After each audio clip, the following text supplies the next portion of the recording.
presentation. So yeah, so it is my pleasure to welcome you on behalf of SPJMR Center for Wisdom in Leadership, or CWL. At CWL, we believe that true leadership transcends tactics and strategy. It is grounded in wisdom, self-awareness, and purpose. Inspired by SPJMR's mission of value-based growth, our work brings together ancient wisdom traditions from East and side-by-side modern leadership practices. At CWL, we host events, workshops, and courses. The center also is leading various research projects drawing from various wisdom traditions like Vedanta, Yoga, Sikhism, Buddhism, etc. Today, we have with us Professor David Rooney. He is a well-known face at CWL. Professor Rooney is a retired professor of management and organization studies. He has researched, taught, and published widely in the areas of wisdom, leadership, and the knowledge-based economy and creative industries. His books include Wisdom and Management in the Knowledge Economy, Public Policy in the Knowledge-Based Economy, The Handbook on Knowledge Economy and Knowledge Policy, Challenges for 21st Century. Professor Rooney has published in major academic journals, including the Leadership Quarterly, Human Relation, Academy of Management, Learning and Education, Journal of Product Innovation Management, Public Administration Review, and Journal of Business Ethics. With this, I humbly request Professor Rooney to share his insight with us and guide us through today's presentation. Yes. Great. Thank you very, very much. Let me just bring my screen up here. So,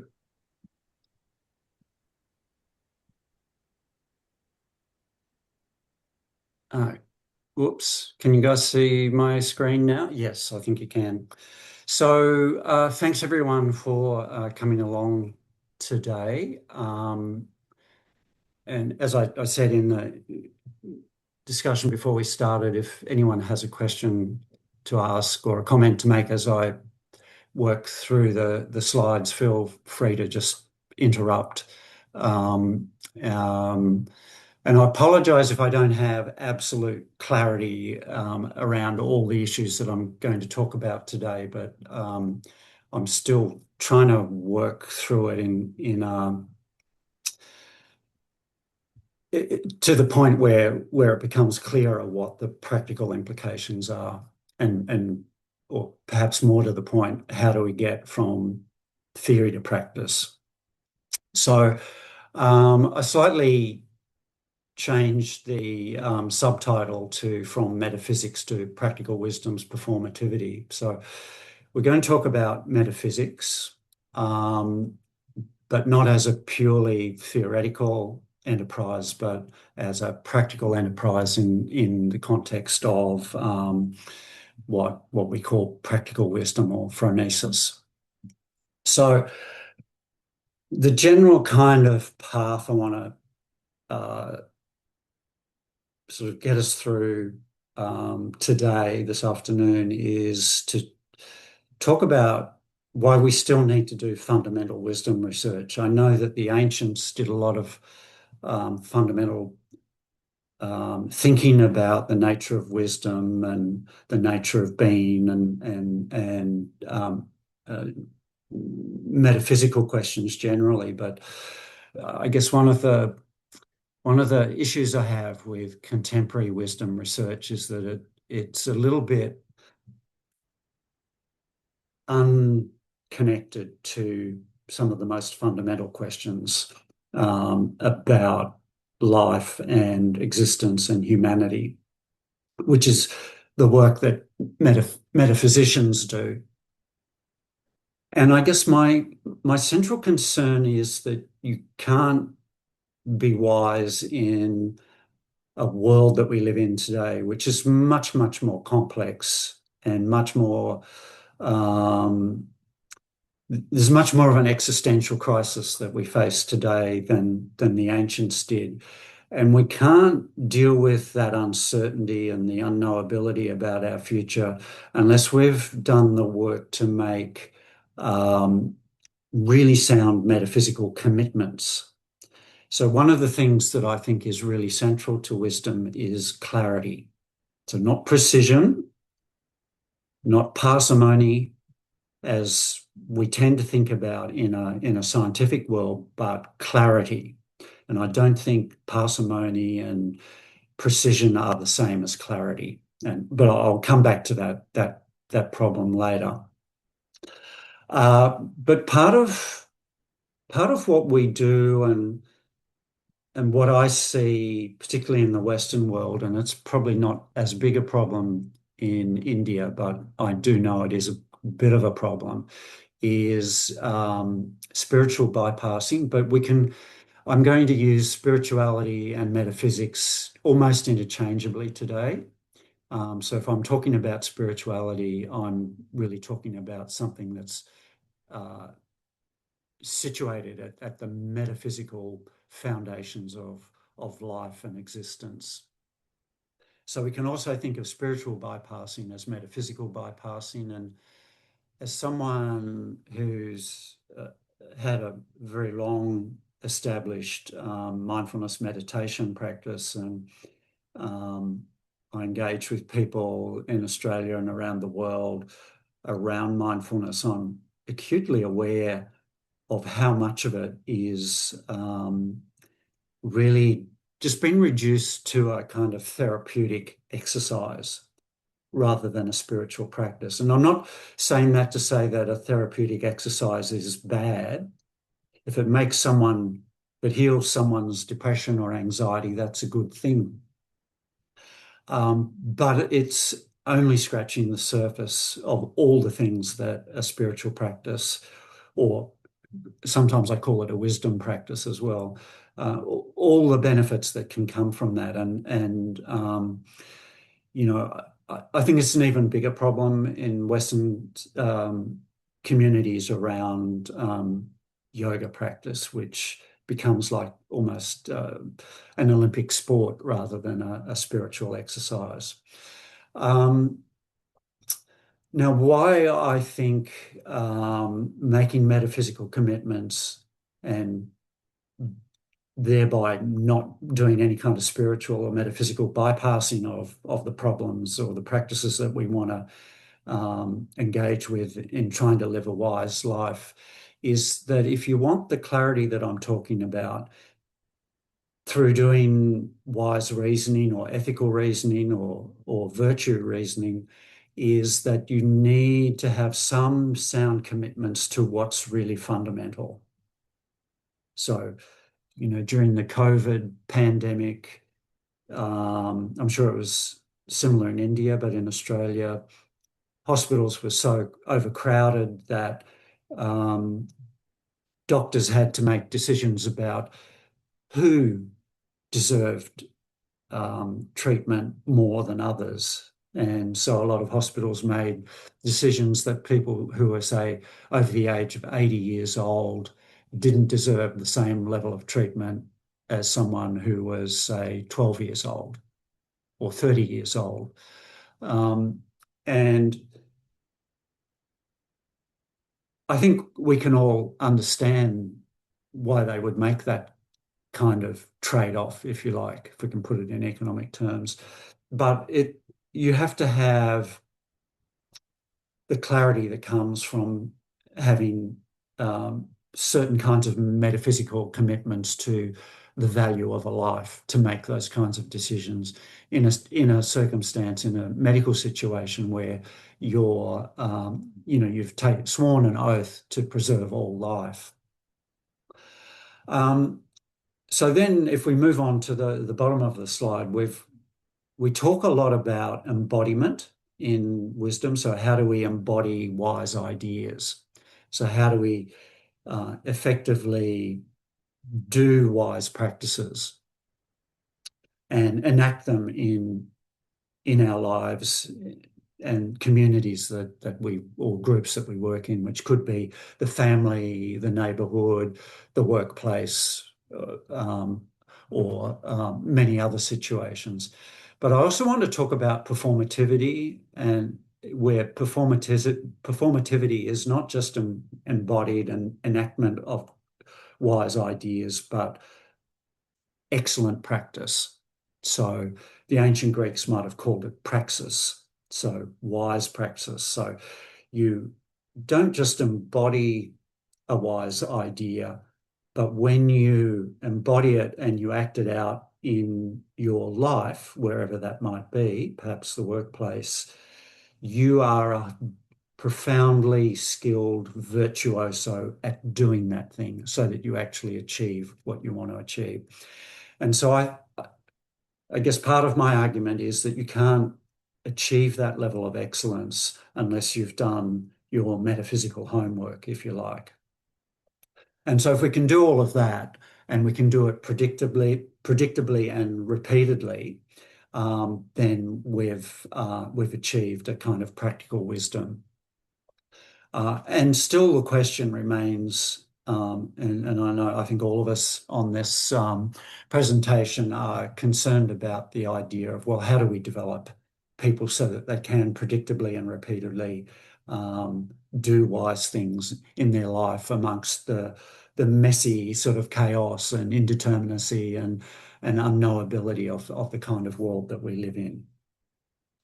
So that's kind of the path that I want to take tonight, which is quite a long and involved path, and necessarily I'm going to leave a lot out.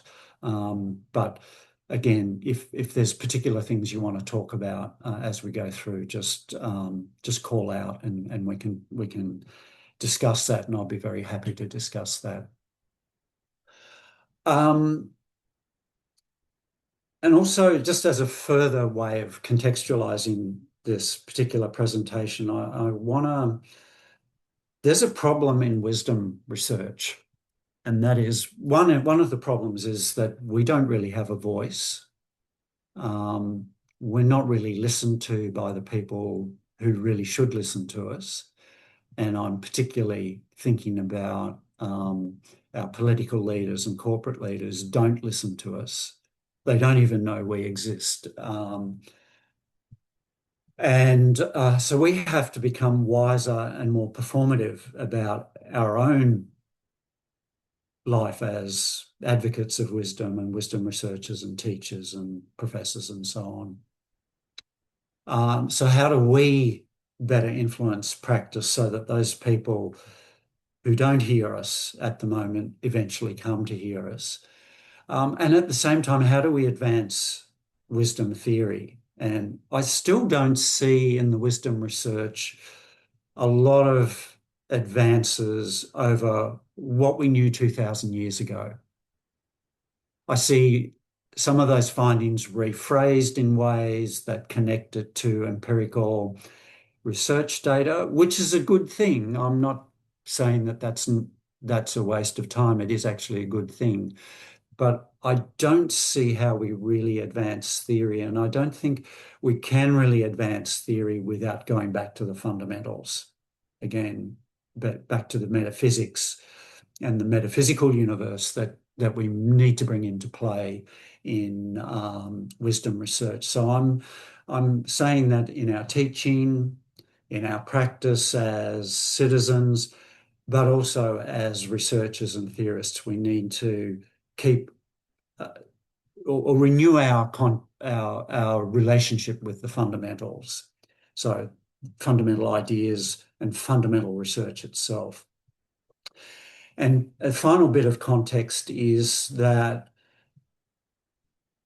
I guess part of the history of contemporary wisdom research, one part of it is we were, 20 years ago, we were kind of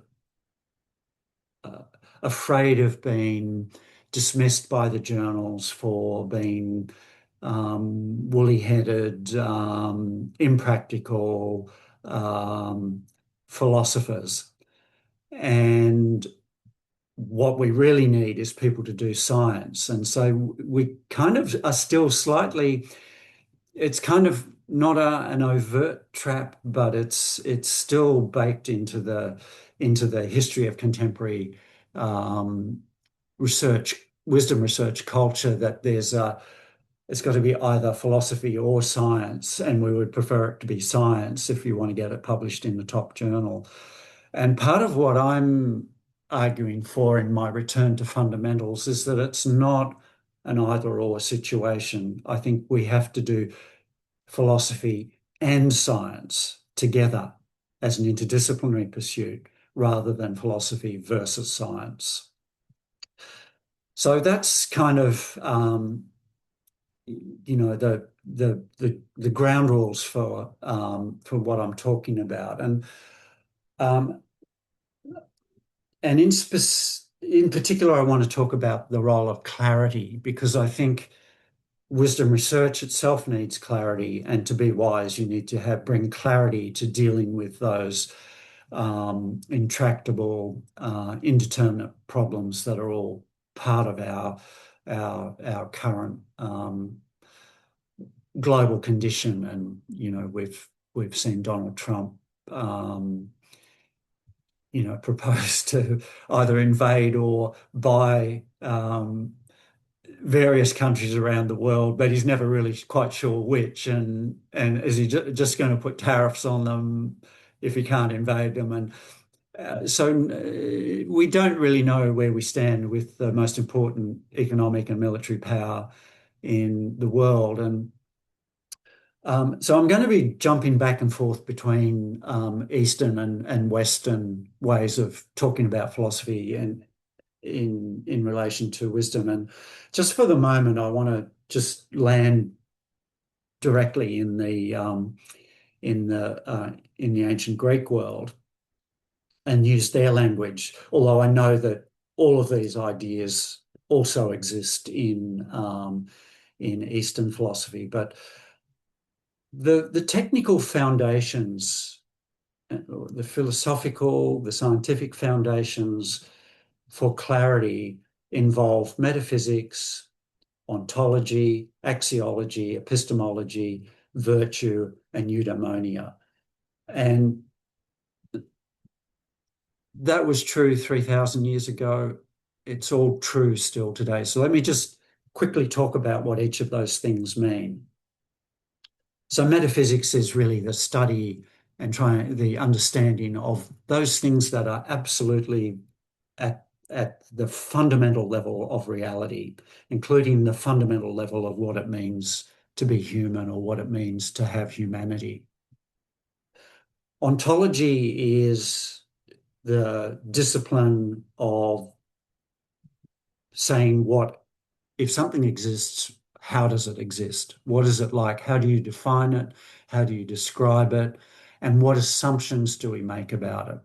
So in modern research, we talk about our assumptions in our methods section, but usually we do that without having done any serious ontological inquiry into whether those assumptions hold true or not.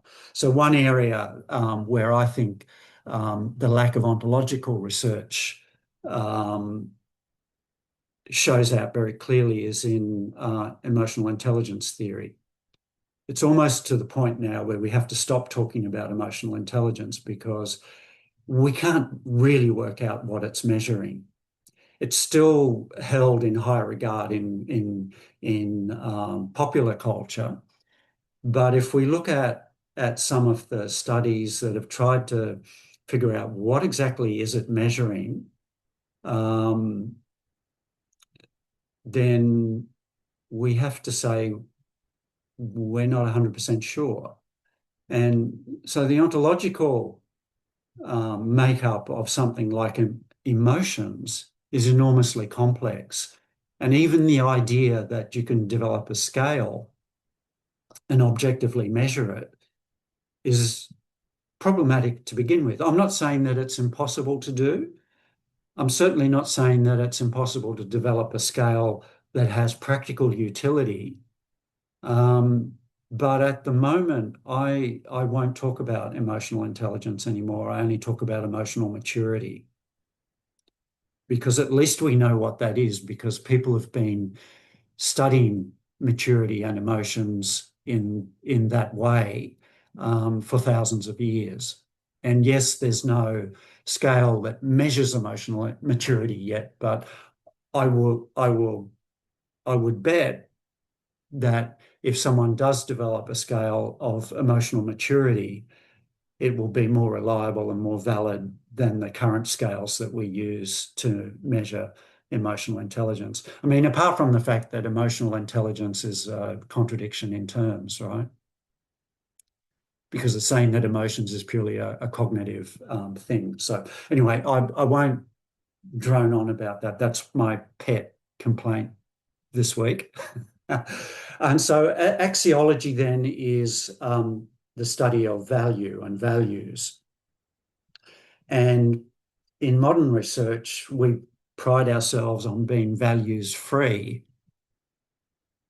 In other words, we don't do any axiology. But how is that even possible?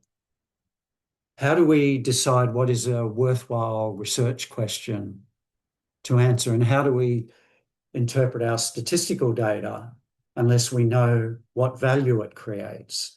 So there's a kind of strange positioning there in modern research where we claim to be values free, but in actual fact, it's impossible to do that if you're a researcher. In fact, it's impossible to be values free if you're a human being and conducting yourself in life, because we have to make values all the time. And a subcomponent of axiology is aesthetics. And one of the things that scientists love to talk about is elegance. Well, what's elegance? It's how do you know whether something is elegant or not? Well, it's a matter of aesthetics. Um, so we still need metaphysics, we still need to do ontology, we still need to do axiology. We're good at epistemology in a sense, if you can consider epistemology is largely removed from questions of metaphysics, ontology, and axiology. But we're happy and comfortable in talking about it. There's a kind of renewal in interest now in talking about virtue. So virtue is I'm using it in Aristotle's sense, where virtue is excellent practice. So that's that performativity. And the word virtue and the word virtuosity, as in a virtuoso classical piano player, they're the same word. It means you can perform the knowledge that you have at the highest level possible. And then eudaimonia, so that eudaimonia is the final outcome, which is a flourishing world. So I still think we need all of these. And we still need all of these in research. And even if we're doing scientific research, we should be more open and transparent about all of these aspects of thinking. But just in trying to be a wise person and to bring clarity to our actions, to our decisions and actions based on those decisions, we still need to be informed by all of those sorts of things in some way. They need to inform how we live, how we comport ourselves as social beings, as responsible social actors who have a responsibility to help bring wisdom to the world through our own individual lives. Okay, so I guess in terms of research, I'm absolutely fascinated by quantum mechanics. Quantum mechanics is the most fundamental level of inquiry. It's the most metaphysical branch of science. And I argue that quantum physics is 80% metaphysics and 20% science, because even with all this scientific laboratory experimentation that's been done by experimental quantum physicists, and no matter how much statistical mathematical analysis has been done by quantum mathematicians, we still can't be certain about anything at that quantum level of reality. And what I find really interesting is that as I look at the ancient wisdom traditions, and probably my favorite one in terms of linking it to quantum mechanics is Shaivism, and their emphasis on this kind of field of energy or vibration that is the origin of all being, which is almost identical to the position that quantum physics is in, where they say the most fundamental element of the physical universe is quantum fields, which is not a physical property at all, but it can create physical properties, can create particles, which create atoms, which create the complex matter that we experience in our life. So there's this sharp slice between classical science, which we're all familiar with, and which the scientific method is based on, and its some assumptions about a mechanical, predictable reality, and quantum science, which says there is no certainty. Everything is just context. And actually, we have no way of knowing the deepest details of how all of that works. So there's this huge level of unknowability and unknownness in quantum physics. But the interesting thing is, it's never stopped physicists from advancing knowledge at that level of the physical universe. And so the fact that questions about consciousness, the mind, values, emotions, and all of those sorts of things, which we've never really nailed as either philosophers or social scientists, the fact that we can't absolutely nail them as empirical quantities doesn't and shouldn't stop us from advancing knowledge in those areas. I'm not arguing that we should have a kind of free-for-all where anyone who has any wacky idea about what is the most fundamental aspect of reality should be taken seriously. But I'm saying that if we go back to these principles here, we can make very sound metaphysical commitments about all of those things that are indeterminate.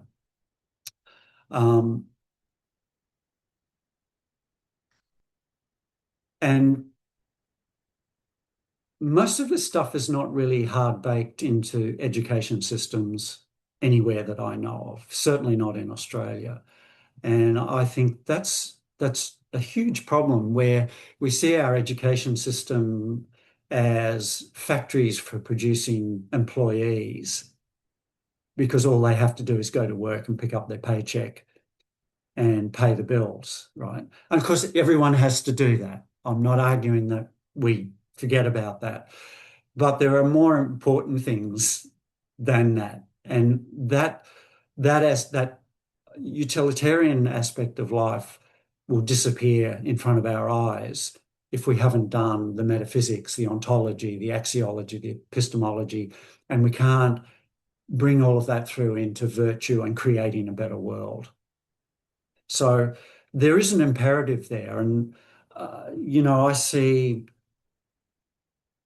as I follow, what's happening in the United States in particular, over the last year, I see that,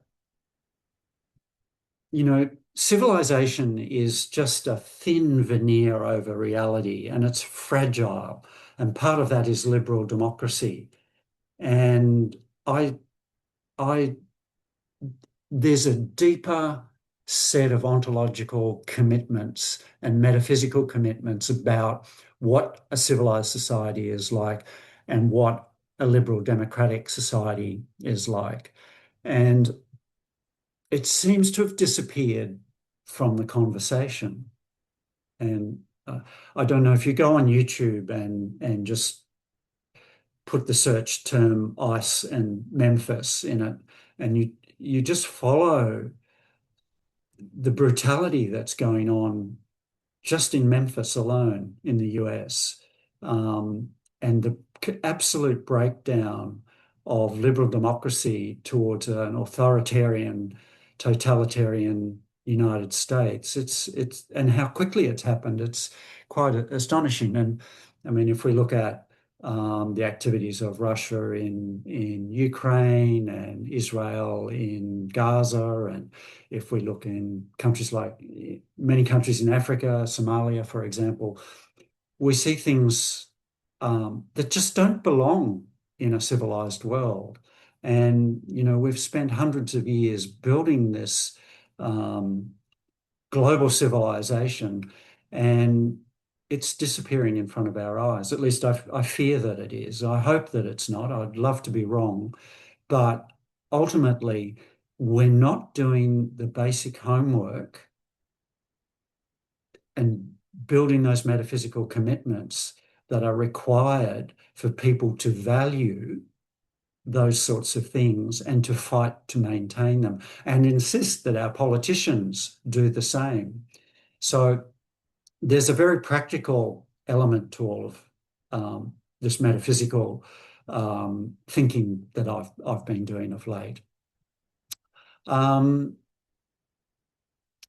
let's move on.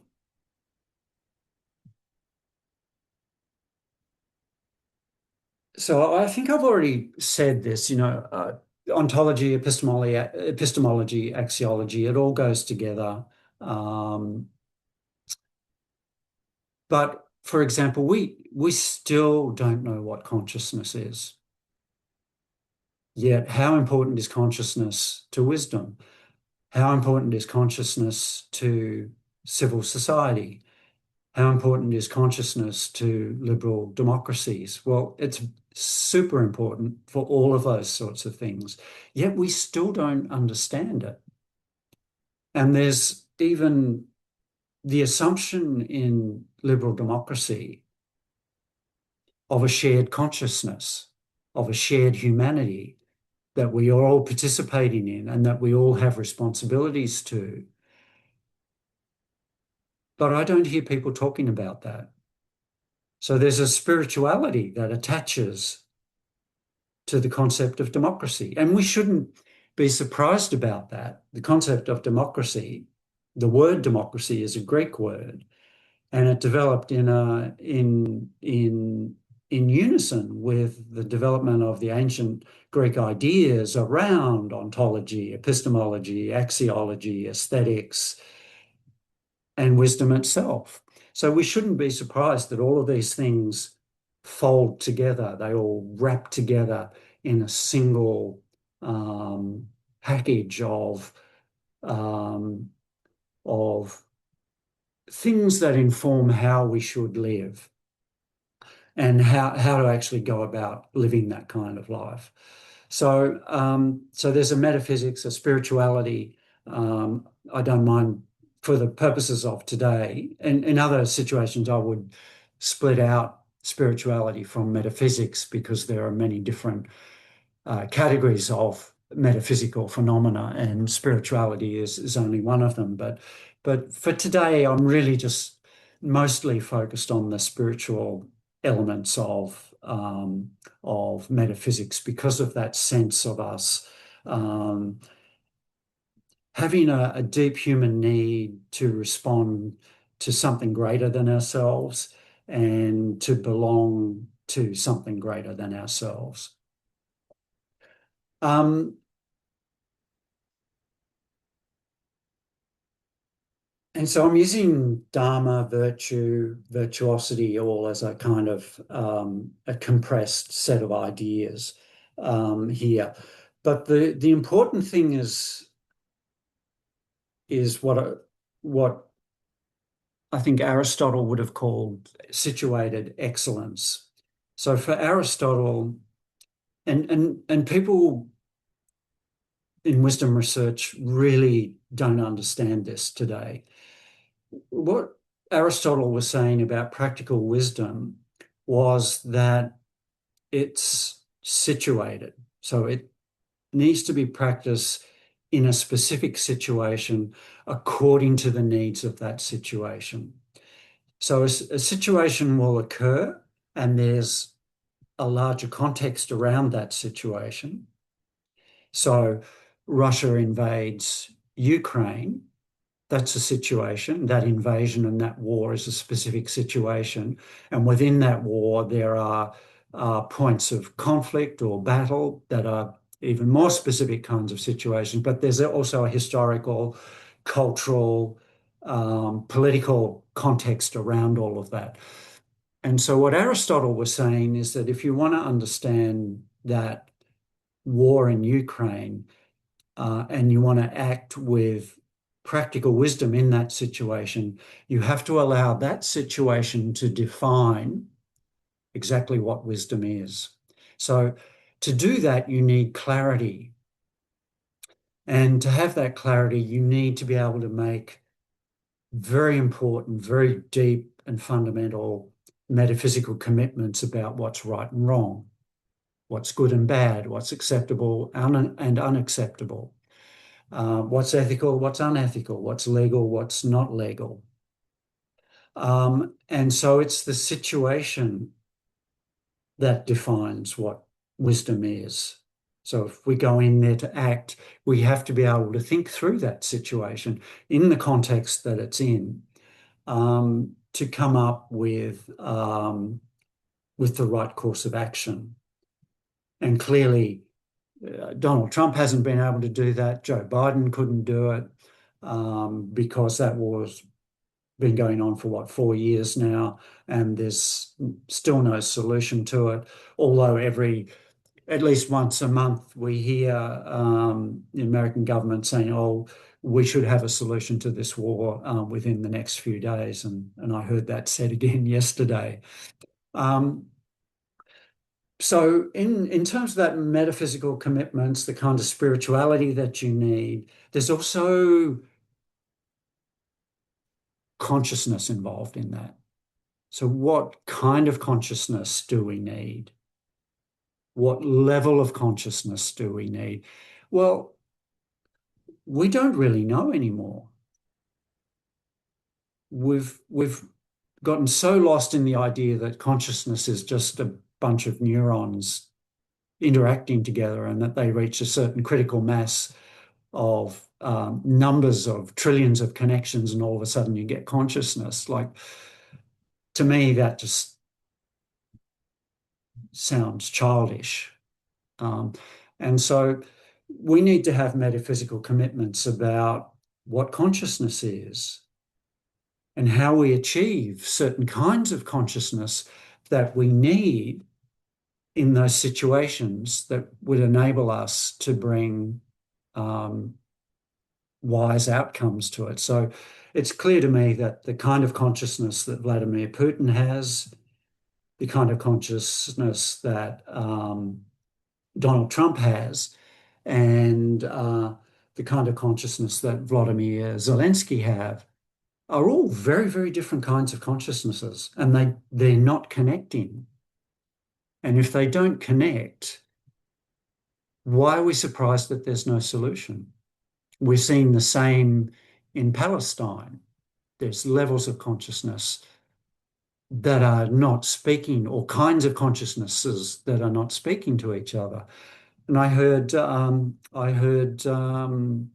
Benjamin Netanyahu say last week that Israel is the greatest protector of Christianity in the Middle East. Yet Israel has bombed 100% of all Christian churches and cemeteries in Gaza. It seems extraordinary. So what kind of consciousness does a person, or dysfunctional consciousness does a person have to make that kind of comment, which is so absolutely untrue? So to be that virtuous person, to be that wisdom virtuoso that creates a better world, that creates eudaimonia, we have to think about fundamental questions about consciousness, not only our own consciousness, but the consciousness of those people in those situations that we deal with. And how can we get those consciousnesses to even speak to each other in the same language? Well, it David, must be may I come possible. here? David, Yeah, Snehal sure. here. May I ask a question? Yeah. Um, Thank you for this. It's quite fascinating that the way you're connecting to the fundamentals. The question that I have always asked myself, especially as I travel and look at aspects of wisdom, so the things and consciousness. So things like when I see at Colosseum and the history around it, as there was a time and place where gladiators and killing, and that was Mm. part of entertainment and sports, and then you move it forward and you say Nazis, and why did Nazi soldiers did what they did. So wisdom, coming to wisdom part, and many other things that are happening now, that there is a time and place, so there is some role of temporality. And I was Mm. wondering how that, because maybe that day and age in the Roman Empire, situation was such that that was okay to see bloodshed at the Colosseum, and people were getting entertained by that. Whereas today, obviously, given our understanding of wise principles, humanity, it is absolutely, uh, abhorring. So how does temporality and the evolution of consciousness connect to each other while you're talking about Yeah, this? so yeah, I think the critical word there is evolution. So, in a similar way, if I think about British colonialism in Australia, which you guys are very familiar with as well, of course.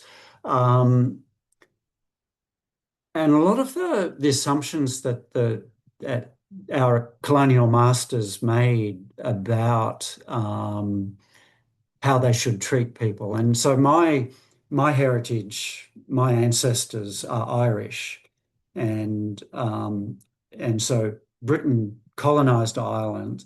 My ancestors were starved to death, and they either had to stay and starve to death, or they had to migrate. And so they migrated. This is why there's so many Irish people of Irish descent all through the New World.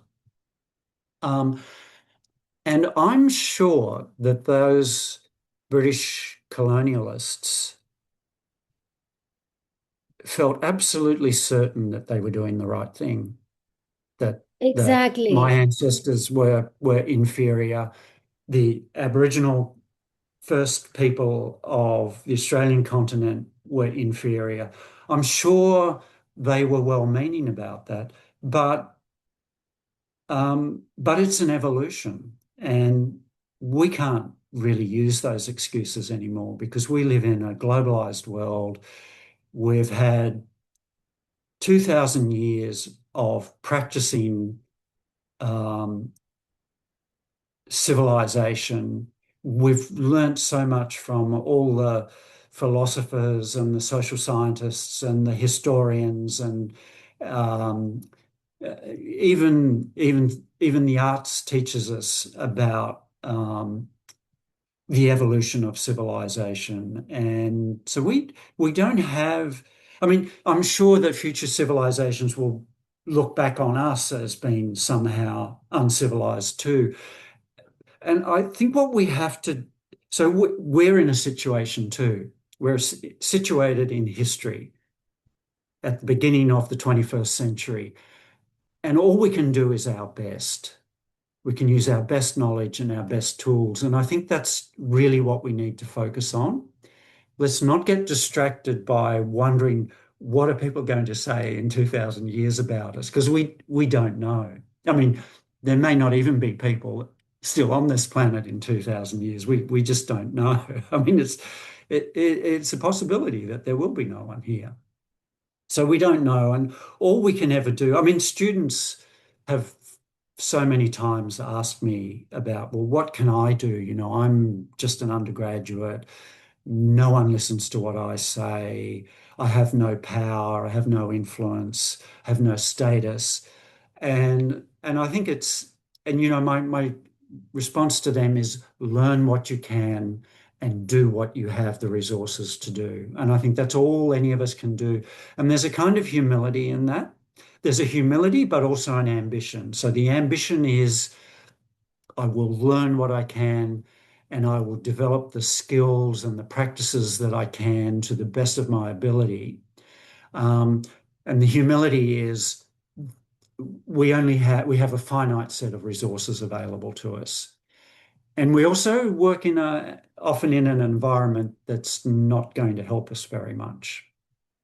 So part of that early history of contemporary wisdom research was us kind of hiding what we were doing a little bit and always talking about practical wisdom to kind of make it clear to everyone that we were practical people and, we weren't fuzzy, we weren't weirdos and hippies and all of that sort of stuff. And we kind of had to do it because we knew that the academic community wasn't going to help us very much. And I've got a bottom drawer full of journal reviews that from 20 years ago that were absolutely incendiary in their outrage that we would even submit something about wisdom to their journal. And you I mean, saved that. yeah. That's a good one. Yeah. Because How I thought, tense it like was. in time, I can present those arguments that journal reviewers and conference reviewers had put to We us, have and a people would go, how next stupid were they? webinar. Oh, Yeah. that's good. So It's situational. Yeah, it's so yeah, situational and so very there's evolved. not an absolute answer to your Yeah, question. I wisdom, mean, I yes. wish there was, I really Yeah. do. But all we can And do is what we can do. and that's the And dharma that we believe in many ways, right? Do your best, whatever, yeah. And even I the mean it's the principle. same with quantum physics. They can only push back into what is most fundamental in the universe using the tools and the mathematics and the theory that they have. And that's all they think about. They don't, there'll be experimentalists who are probably more engineers than physicists who are trying to develop new research technologies that might push the frontiers of knowledge even deeper into reality. But most of the quantum physicists are just thinking, well, what can I do with the tools that I've got right now? And most of those tools are really philosophical and mathematical tools.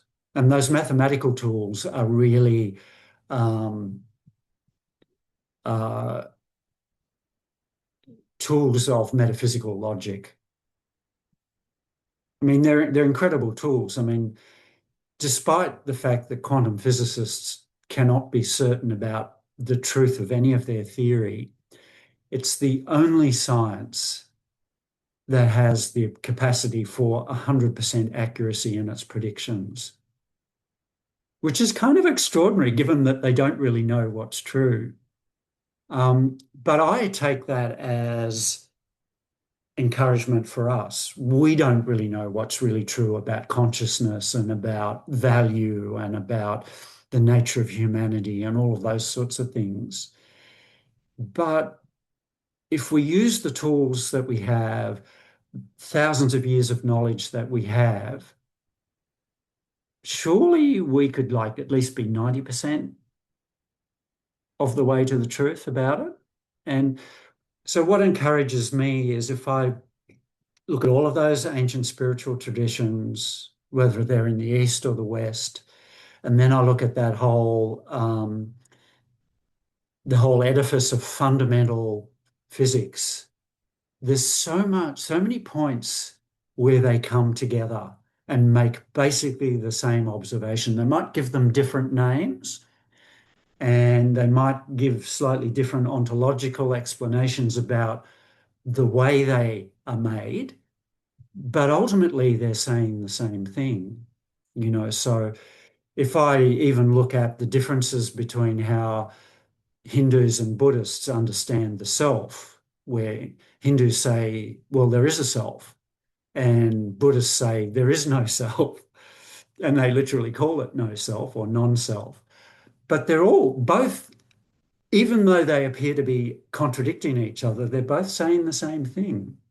They're saying the same. The thing is that it's not you, it's this greater self, it's this collective or this universal self that we all answer to, that we all are from, and that we all owe something as responsible receivers of its generosity to maintain that standard of life. So, so there's this fundamental spiritual commitment there. And it's not surprising given that, they both share their roots in the Upanishads and that ancient philosophy. They just have a different mechanism, a different ontology for explaining where we come from. And as I said earlier, in Trika, they talk quite explicitly about there being this field of energy, which they call spanda, and it's almost identical. It's not exactly identical, but it's the same. If you had a kind of generalized ontology of what quantum field theory is talking about, they're coming to the same point. And it's just that in physics, they can't talk about it being a consciousness, but they come very close, because then they talk about the observer effect and how you can't know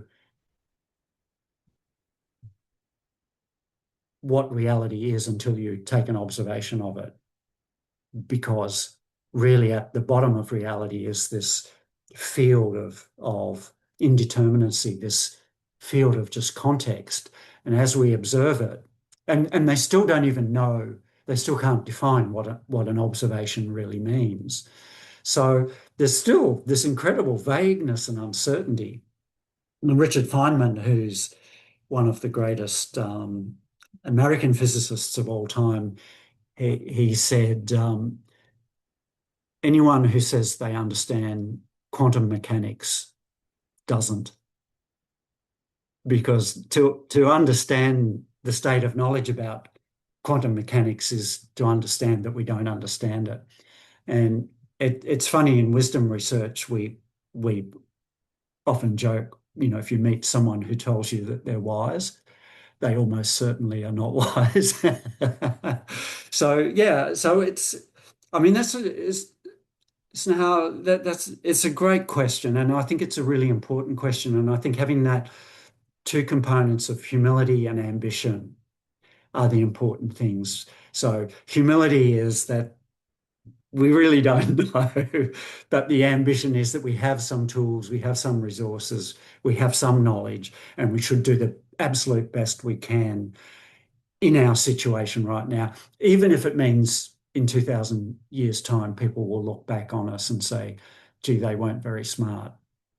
And they probably will, if as I say, people are still around. So yeah, it's a good question. But we should move on, because I'm kind of repeating myself a bit.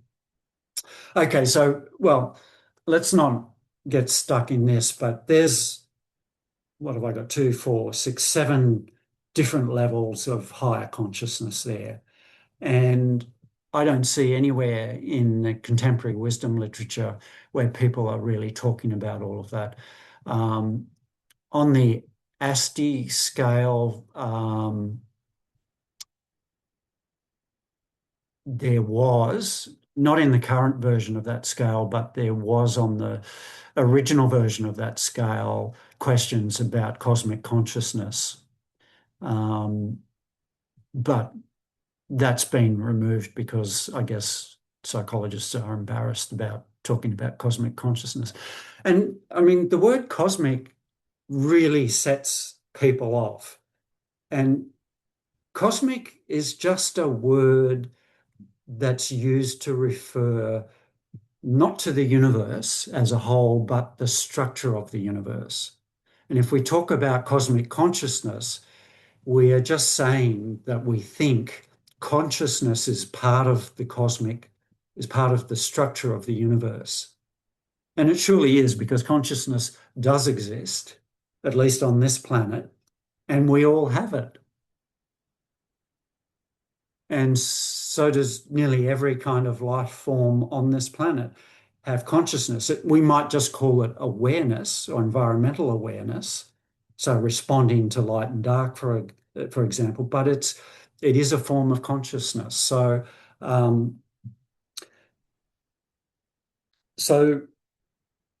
part of making metaphysical commitments to bring about a wiser world is to think about all of these different levels of higher consciousness, because it seems to me that all the ancient traditions, East and West, have identified that there is some kind of either sacred consciousness or higher than that, a unity consciousness.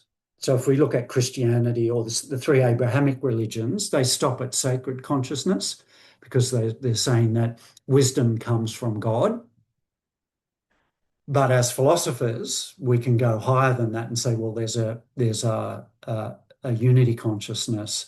And if you're religious but not in the three Abrahamic religions, you can also go to this concept of unity consciousness, which is where I think the Buddhists and the Hindus and the Trika Shaivans and the Taoists and many other people in history have come. And so, if we go back to those questions about Ukraine and bringing those levels of consciousness or kinds of consciousness together, we need to consider these questions about levels of consciousness and how we can get people onto the right level at the right time in a situation to get wise outcomes. So I think that remains important, and there's a whole set of questions about spirituality embedded in that hierarchy of higher consciousnesses. So in terms of metaphysical commitments, I think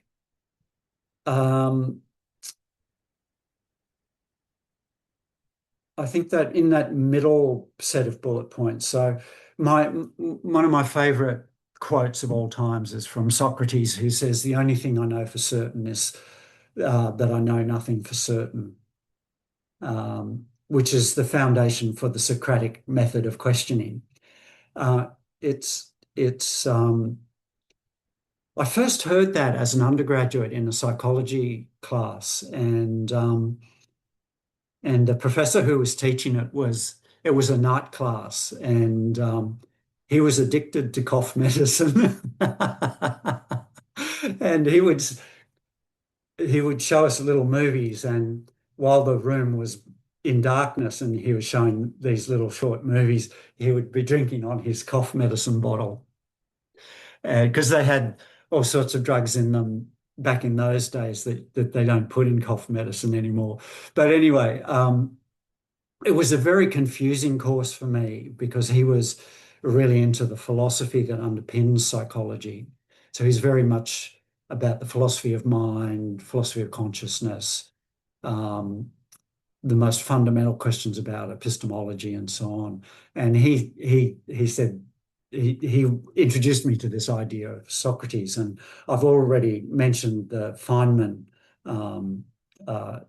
quote there, but I think an important part of my investigation of both fundamental science and fundamental philosophy or fundamental metaphysics and spirituality is that let's just call them the research outcomes or the research findings that you come to, doesn't have to be true to be right. So let me explain that.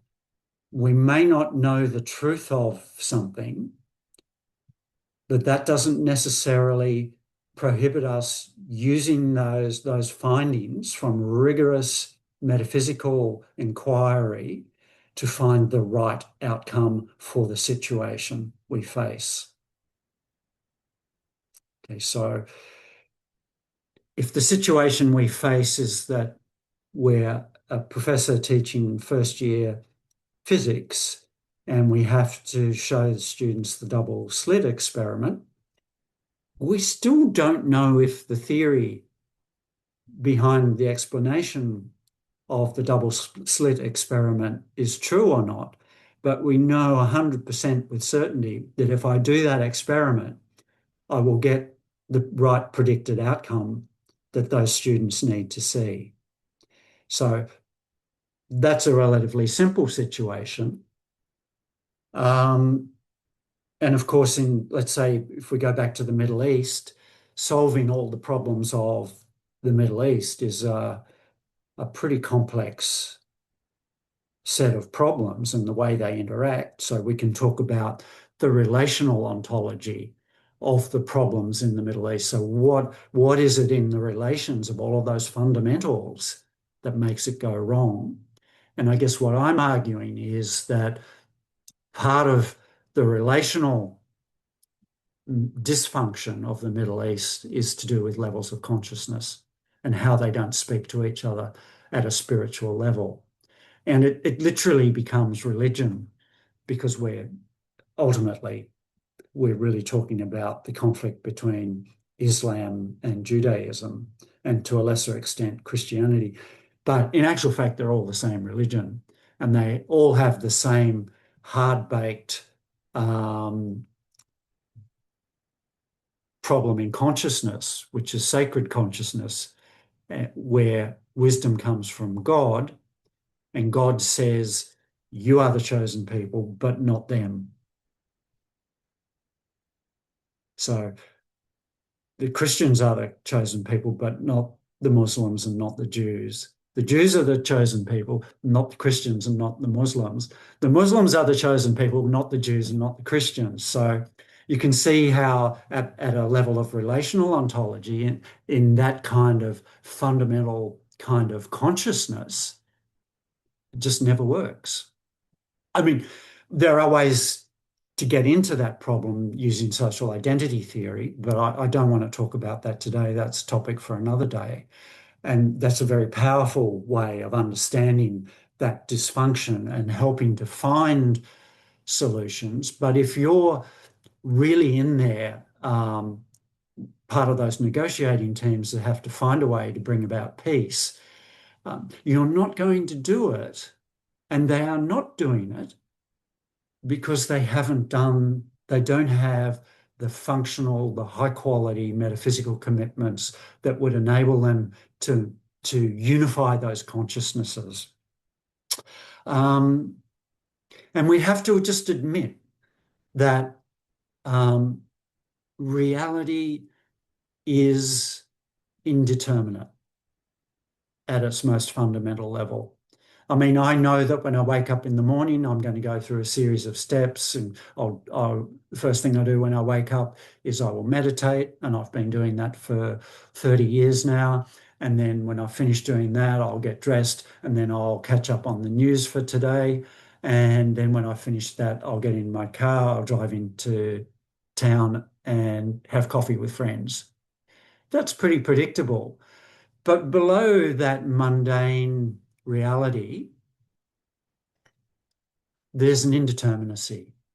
So I don't know what's going to be in the news tomorrow morning when I catch up on my news feed, because I don't know what kind of weird nonsense Donald Trump is going to say. I don't know what kind of stuff Vladimir Putin is going to say, and I don't know what kind of weird stuff that Netanyahu is going to say. We just don't know. And when all of those people are coming together in the Board of Peace or whatever it is for Gaza, like all I can see is a nuclear explosion. So so there is that fundamental indeterminacy. There's that fundamental instability, and that's really part of Socrates' observation. The only thing I know for certain is that what it really says, I can't know anything for certain because it's unknowable at a fundamental level. So, but we can, and the whole job of wisdom the whole evolutionary purpose of wisdom is to provide us with this very, very, very special, very human tool that deals with this indeterminate reality, this vague, fundamental foundation that everything sits on top of. So there's a whole set of questions there about, well, so given how weird reality is, how unstable it is, how unknowable it is, how can you design a purposeful wisdom development process? Well, a starting point, and I guess this is the starting point of the practical side of metaphysics. So let's call this practical metaphysics, which is about making sound metaphysical commitments about the things that are fundamental. So if we go back to the COVID example earlier, how do we make sound medical, metaphysical commitments, given that doctors have taken the Hippocratic Oath that says these are the trade-offs we will make during a pandemic,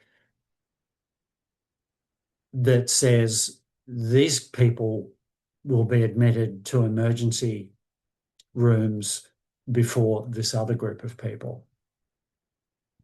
You know, none of us want to be in that situation. There's no doctor I know who wants to be in the situation where they have to decide between two different people because only one of them can get treatment in the emergency room. No doctor wants to do that. All doctors are committed to giving the best possible care to both of those people. But in a situation like a pandemic where the hospitals are swamped, there's a finite set of resources, physical resources, the emotional resources of the clinicians, and financial resources and all sorts of other resources, even political resources. How do you make those decisions? How do you get the clarity to make those decisions? Those decisions are never easy, but they become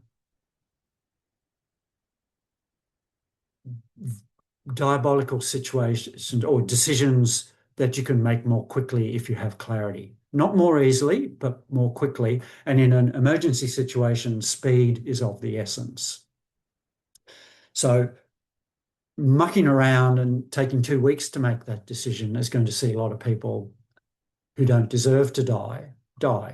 And we don't want that. So we need to be able to make those decisions through clarity and through the clarity of metaphysical commitments, sound metaphysical commitments. Now, fortunately, medicine is a professional discipline that has a very clear axiology. It has a very clear set of values, and those come through. Those motivate the Hippocratic Oath that doctors and nurses take. And so I've just got a little workflow here. So one of the really fascinating things about quantum physics is that if you ask quantum physicists, okay, so quantum fields are the most fundamental thing that we know of, what is it that's most likely to sit behind those quantum fields to create them? And so their answers are either, going from the top of the screen, mathematics is the fundamental property of the universe. Information is the fundamental property of the universe. Value, so axiology, is the fundamental property of the universe. Relationality is the fundamental property, so relational ontology. God, so that's a personal creator God, usually, but in Hinduism, you could argue that the Shaivan idea of God is that Godhead as well. And the final one is consciousness. And not just to put my cards on the table, I can't, my two favorites are relationality and consciousness. But we can say, all right, if we start with mathematics as the most fundamental property of the universe, straight away questions about quanta. So are there things out there that are fundamentally units of quantity, or are there not? And are there countables? You know, like in English grammar, there are countable nouns and uncountable nouns. And so in language, that's straight away admitting straight away that, well, some things are quantifiable and other things aren't. And so then there's a set of questions about the computability of quanta, or we might say the capacity to reason based only on quanta.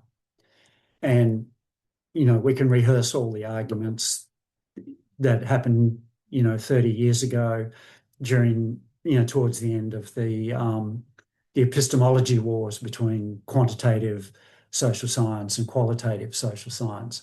If we say it's information that's at the foundation of the universe, we can talk about bits.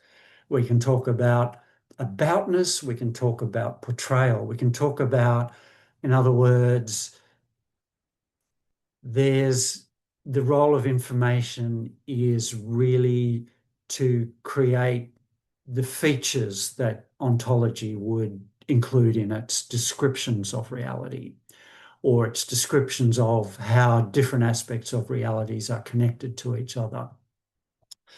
And so that tells us that we need to do a whole set of learnings about learning itself, about the nature of knowledge, and in fact the nature of truth as well. What is truth? So there's an ancient Muslim Middle Eastern idea of a double truth, which nobody talks about today. It fell out of fashion. It was picked up in the Middle Ages in Europe by the Christian philosophers or theologians like St. Thomas Aquinas. And a double truth is when you say two mutually exclusive things can be true without one affecting the other. So if we go back to the idea of classical science and quantum science and the basic assumptions about a mechanical universe that classical science makes, and the basic assumptions about an indeterminate contextual universe that quantum physicists make, they're mutually exclusive stories about how reality works, but they're both true. Now, one of the great challenges in science is to unify those two theories, which nobody has done, so that we understand how those two true realities relate to each other. But they're both true.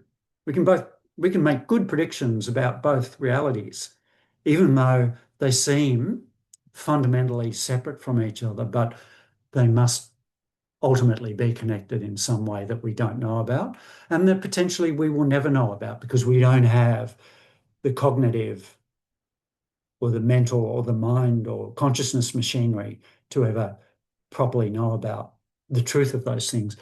But it doesn't stop us from advancing knowledge when we're thinking about the differences that both of those two different truths have on the way we live our lives. So, but a double truth is more about, in its original form, is more about metaphysical double truths. So if we look at all of those fundamentals there, mathematics, information, value, relationality, God, consciousness, could all of those things be true as fundamental without one disrupting the viability of the other? I mean, the one thing that they all have in common is that none of them are physical. None of them involve matter. You don't need matter for any of them. So it kind of lends to the argument that all material reality comes out of something non-material. But perhaps we just can't get beyond those 6 fundamentals that are up on the screen. We just, and it's fundamental in Islam that God is unknowable. And in Platonic metaphysics, the concept of the one is ultimate reality. Their argument as well is the one is unknowable. You just can't know it. It's beyond knowledge. Knowledge has got nothing to do with this ultimate reality. So, and so there's a deep set of spiritual connections that arise when we come to a situation where we don't really know which of these 6 things is true, but that if they represent all the things that are actually possible to be true, it means that at least we can say that there's something, maybe we can't know what that something is, but it's not material, it's not matter, it is outside the scope of human cognition and also of empirical measurement or observation-based science. Because ultimately science can't go below the Planck length. And Planck length is surprisingly big, and anything smaller than that has no material, or at least in theory, has no material dimension to it. So, and I mentioned right at the start that one of the problems I see around spiritual practices like mindfulness, meditation, and yoga, at least in the Western world, is that it's bypassed. And whilst they can be good therapeutic or well-being practices, in their spiritually bypassed form, they're not truly wisdom practices. And also I would argue and speculate, I guess, that the therapeutic and well-being benefits of those practices are not maximized if you spiritually bypass as well. And so what we need to be able to do is come back to those kind of therapeutic models of these sorts of things, or well-being models of these kinds of practices, and bring it back. So what are the metaphysical foundations that give rise to the logic of why we should do these? So let's go back to Patanjali and find out what was he really trying to get us to do. And it wasn't recover from a bout of psychosocial depression. Although I'm sure he would have been very happy if it helped someone get through that. But it was something more fundamental than that. It was about how we live. It's about the conditions of life that we all live in, in a world and a community that we all participate in, and that we all need to have functioning well for all of us to share in well-being.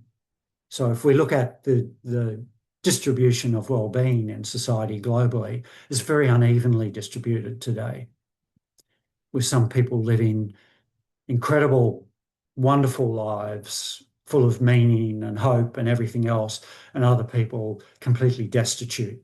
Now, some of those completely destitute people are fantastically rich, and some of them are also fantastically poor.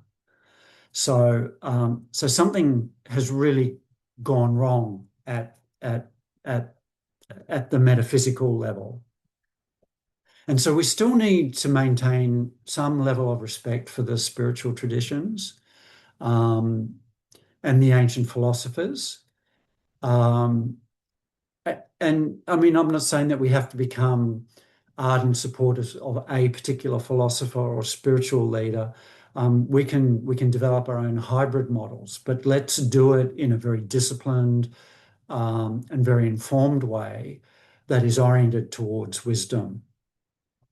And we can approach old questions, old fundamental questions in new ways today, partly because our situation is different today, but also we have a different knowledge base to work with today, including the knowledge base that science can provide us, including social science.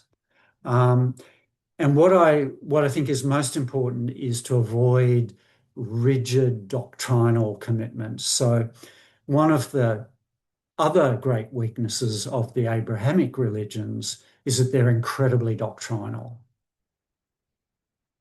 You must do what we say because we say that it's right. Our religious doctrine has decided that for you. And your job is not to think about what's right and wrong. Your job is simply to do what we tell you is right and not do what we tell you is wrong. So we need to get away from that. And as Buddha reputedly said, don't do what I say because I say so. Do it because you've worked out, you've done the basic metaphysical, axiological, and ontological work that's required for you to make the metaphysical commitments so that you know that that thing is true. And again, I think part of what Buddha is doing there is agreeing with Aristotle that wisdom is situated. You might not be in the same situation I am in, therefore you might have to make a different decision based on the conditions that you face in your situation. And so in the end, then, we all have to do our metaphysical homework. So if you're a Buddhist, and I'm choosing Buddhism because that's what I know best out of the Indian traditions, if we look at the yellow box at the top of the screen, that's where contemporary mindfulness sits, just in that box. So if we think of this as an iceberg, the wisdom line, that dotted line at the bottom of that yellow box at the top, if it was an iceberg, we could take that to be the water level. But everything else that's underneath it is Dharma, the Buddhist Dharma, which includes a huge number of texts, a huge number of theoretical ideas, a huge number of ethical commitments, and basically a lifetime of reading and study and learning and debating with teachers. And so all of that stuff in the middle grey box is part of the knowledge base that you need. It's part of the metaphysical substrate of knowledge and learning and experience that has been accumulated over thousands of years that we need to become familiar with in order to make what happens in the yellow box turn into wisdom. So if we do the practices in the yellow box at the top, and then that's informed by our knowledge and study and discipline from studying the Dharma and developing what the Buddhists call that mental culture, which is a wise mental culture, then we end up with insightful, practical wisdom that unfolds as the Noble Eightfold Path, which is the directions for how you embody and enact with performativity the wisdom that you have from your spiritual tradition in the way you live your life to create a flourishing world around you. So that's just, I'm not going to go through all the details of that, but it's just showing you how much sits beneath the surface of the practice that a truly wise person wants to incorporate in that spiritual practice, or that wisdom practice, as I like to call it. So there's a lot. It's like the swan gliding across the lake. You don't see all the work of paddling under the surface. And what we're not doing in the world today is the paddling under the surface. We're just not good at that.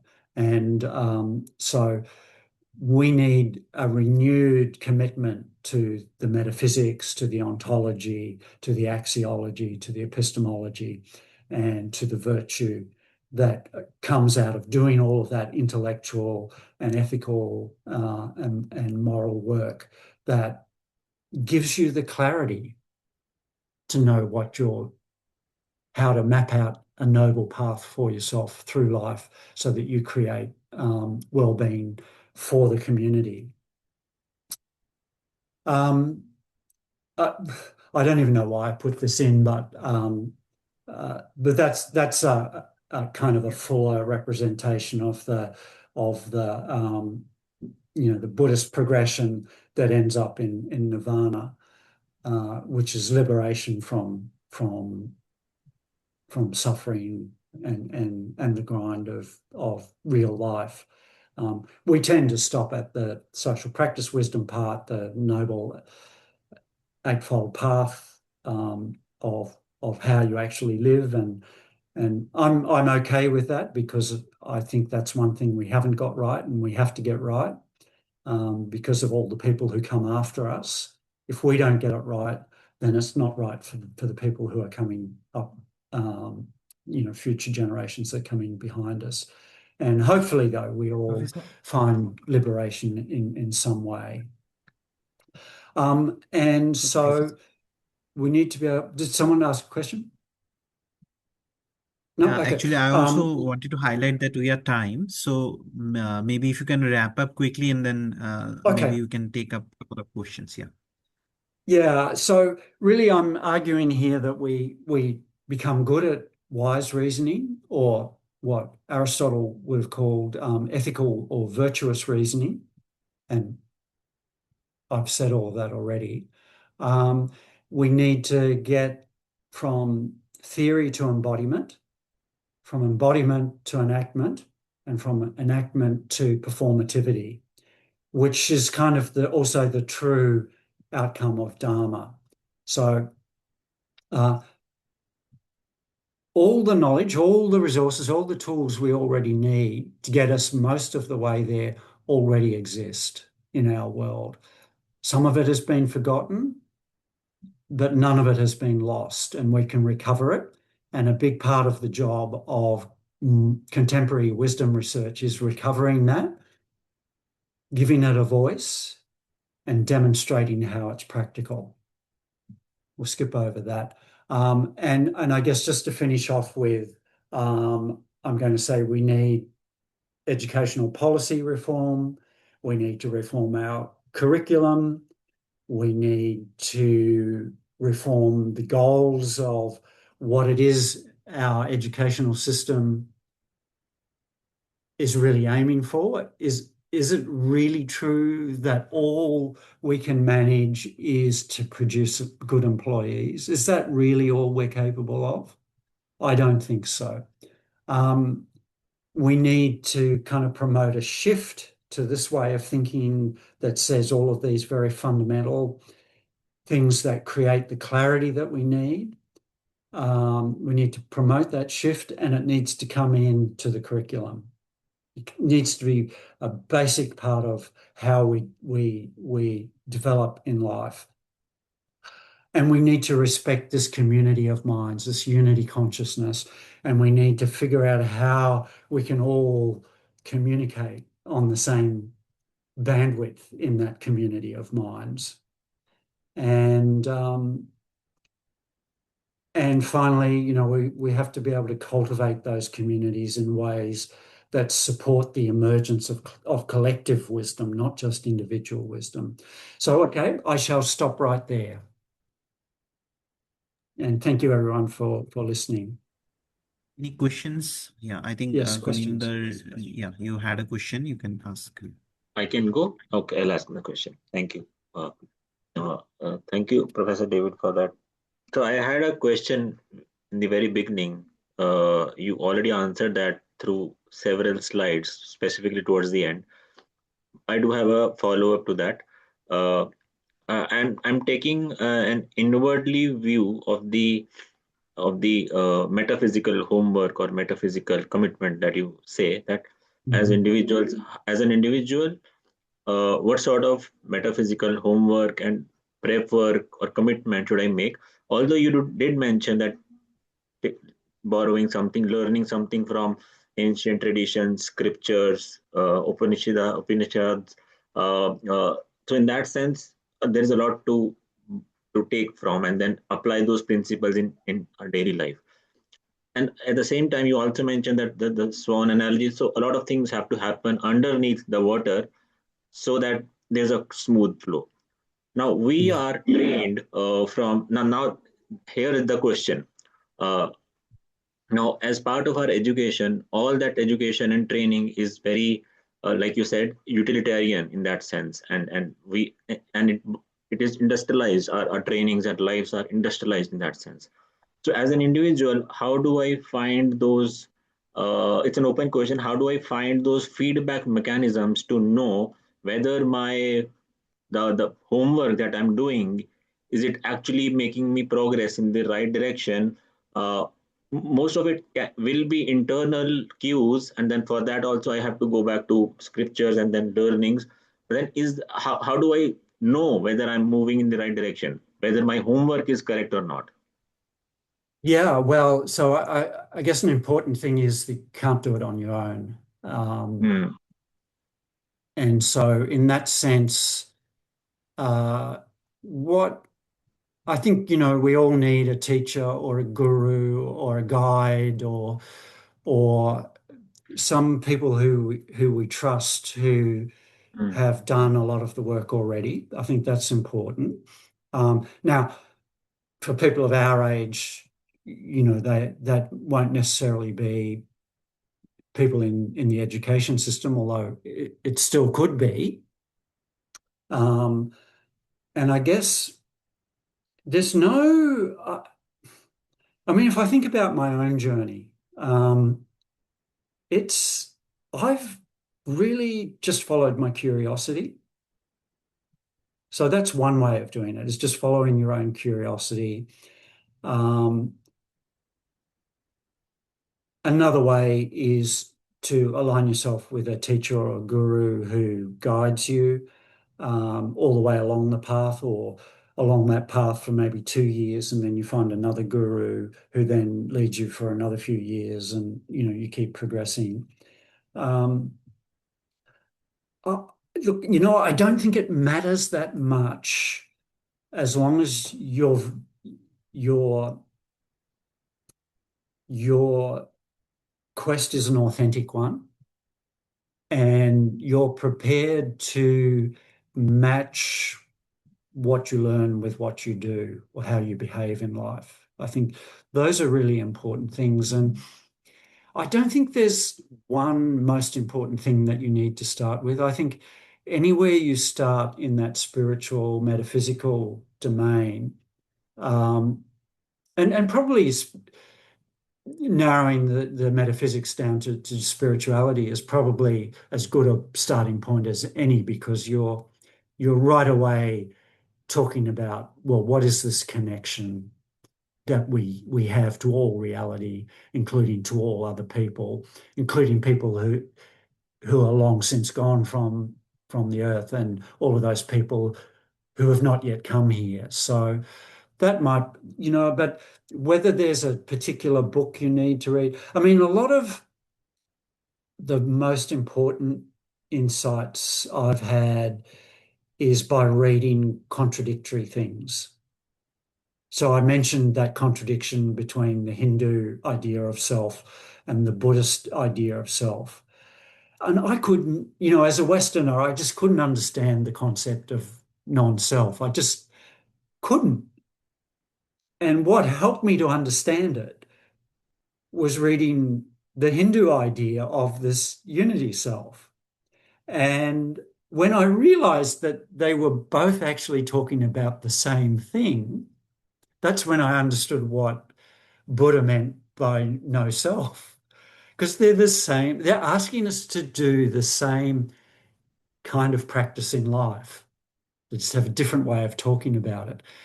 And I know that the Hindus and the Buddhists argued almost to the point of violence for centuries about the difference between self and non-self. And all the time they were talking about exactly the same thing. They were just using different words to talk about it, different ontological assumptions to talk about the same practical outcome. So, yeah, look, I mean, the hardest part of this journey is keeping on going with it. And I think the secret for my longevity and enduring passion for learning about this stuff is that I just follow my curiosity. So if you keep following your curiosity, you're never going to get bored or tired because you're always excited about it. You're always developing fabulous, exciting insights that change how you see your position in the world and how you see the potential for what you can do and how you can do it to make that contribution. So I think that's the best answer I can give you, Guninda. I think start where makes the most sense and for you and what is most interesting for you. And then perhaps do that in collaboration with someone who's more learned than you in that area, whether it's Surya or whether it's someone in your own community who's a respected guru, or whether you become, a self-directed learner, which is pretty much what I am. I mean, I as a self-directed learner, I'm learning from the greatest minds that humanity has ever had because all of their texts are still available and freely available online, and they don't cost anything to read. Absolutely. So, yeah, I hope that helps. It does. Thank you. Thank you. I think Surabhi has a question. Yeah, Surabhi, you can go ahead. Surabhi, are you there? Okay, she was there all along. No, I not can sure. see Surabhi, but her microphone is switched off. Yeah, her microphone is switched off. So maybe there are like network issues or something like that. Any more questions? Hello, can you hear me? Yeah. Oh, Yes, we yes. can hear you now. Yeah.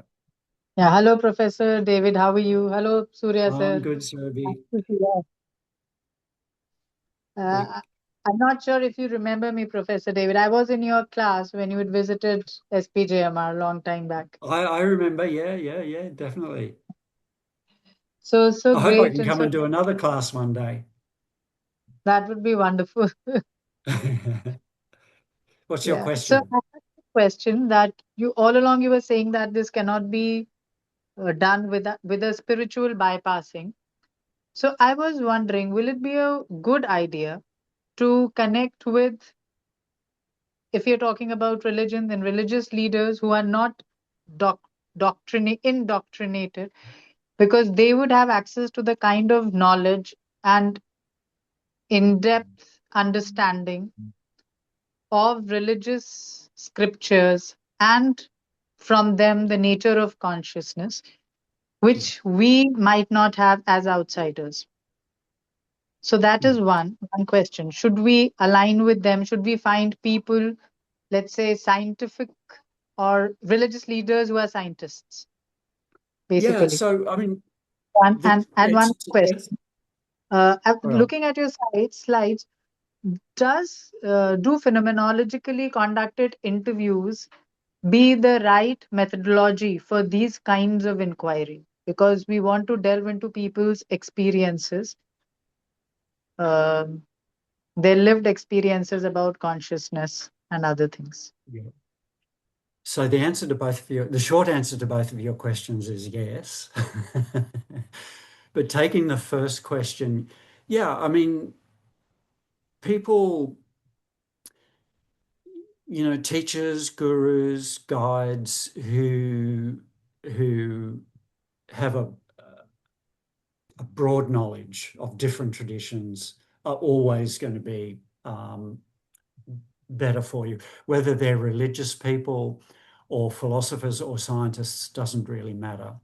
So Bertrand Russell, who was one of the great analytical philosophers of the 20th century, and who was a mathematician originally, and who was one of the great advocates of the failed project of logical positivism, which has a very sad and sorry history that we still feel the negative effects of today.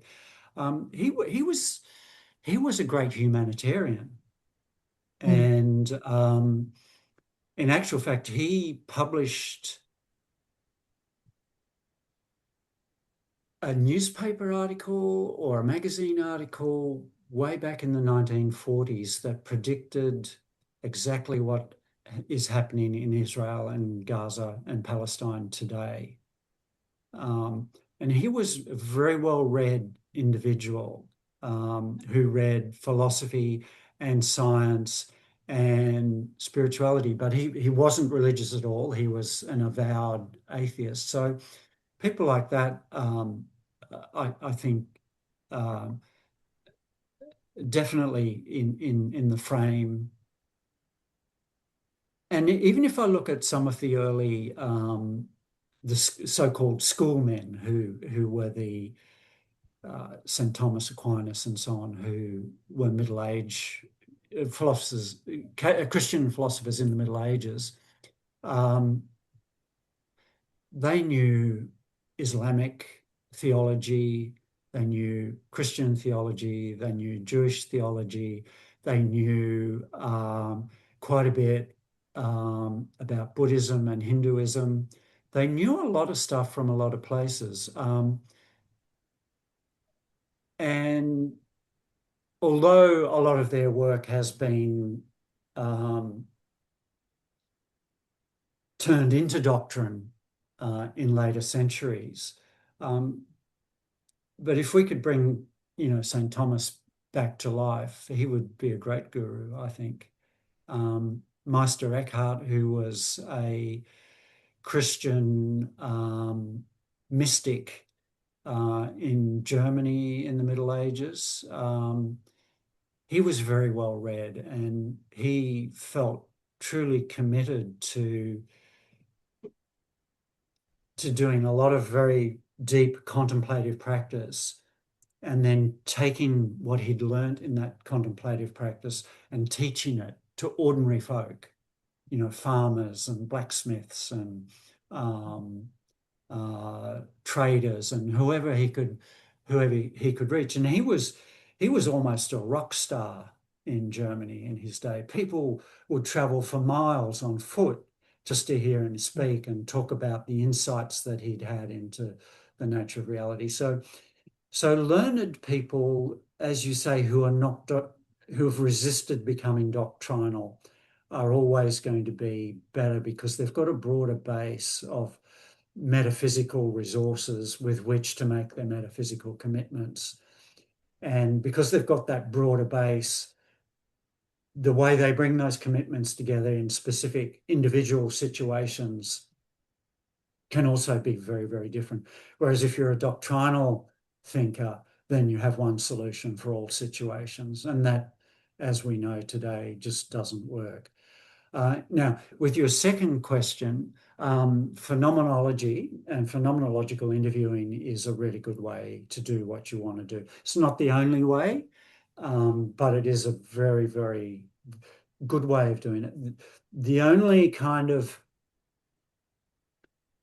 question, and this is really just a technical question of how you argue for it in your thesis, is that the original phenomenologists were kind of metaphysics deniers. They said, oh, who cares about metaphysics? It's a load of nonsense.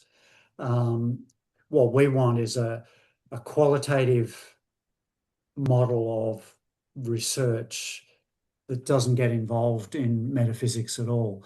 Now, more contemporary phenomenologists, some of them have stayed in that with that doctrine, and others have moved away from it. But the bottom line is, if we take human consciousness to be the first person experience of what it is like to be me in my situation, then you can't avoid metaphysics.